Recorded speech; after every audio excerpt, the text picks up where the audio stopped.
Kasi ito guys, asintadahan kasi ito siya guys. Yan.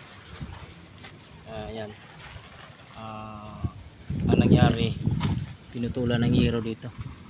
Ayan o. Kasi lalagyan ng sibar, buhusan. Kasi asintada kasi ito guys. Ayan o. Asintada kasi ito, yan.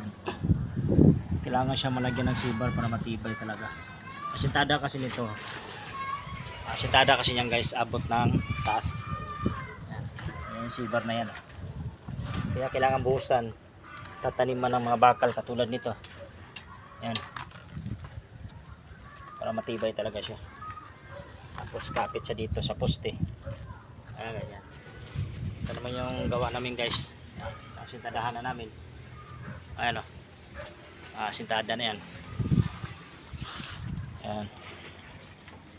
Hanggang doon. Stop lang tarik na yung init guys. Grabe. Salamat guys.